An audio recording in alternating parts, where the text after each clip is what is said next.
Vereadora Andressa Marques. Peço a palavra, senhor presidente.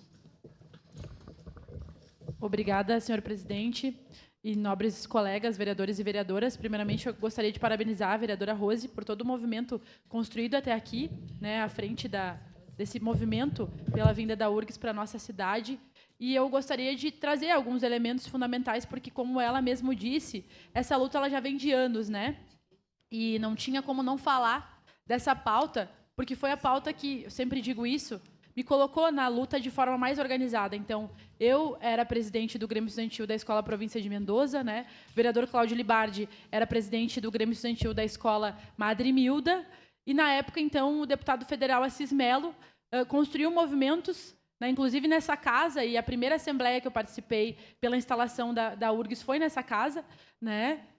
Onde trouxe o debate à tona, e naquele ano, 2011, 2012, vários movimentos começaram a ser feitos na cidade e na região para debater a vinda da universidade. Inclusive, né, é importante dizer que, na época, quem passou na minha escola, né, para chamar para atividade e tudo mais foi o vereador Rafael Bueno. Então, como um movimento, vejamos como um movimento como esse tem importância para a nossa cidade. Então, agora nós estamos em fase de materialização desse sonho, né? Na época, nós usávamos uma frase, foi isso que me chamou a atenção, que era: o filho do trabalhador também vai poder virar doutor. Então, é o sonho de muitos jovens, de pessoas da nossa cidade, da nossa região, onde nós não temos ainda uma universidade pública, né? Então, nós temos a Universidade de Caxias do Sul, que foi onde me formou e formou diversas pessoas aqui. Nós temos outras privadas, nós temos o Instituto Federal, mas nós não temos uma universidade pública que várias outras regiões têm. Então, é fundamental essa luta, né, estar sendo concretizada agora.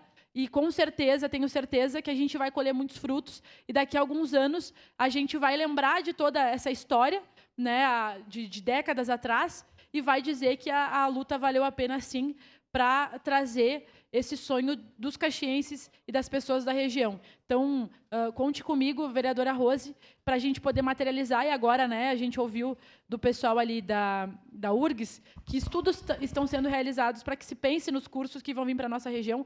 Creio que é isso. A gente precisa pensar nas demandas da nossa região e também no mundo do trabalho, de que tipo de indústria que nós queremos ter aqui, que tipo de outras matrizes econômicas a gente quer ter na nossa cidade, para que a gente possa aproveitar ao máximo o conhecimento que a URGS já tem acumulado, né? Então, seria isso, mas conte conosco, com a bancada do PCdoB, para seguir com essa luta.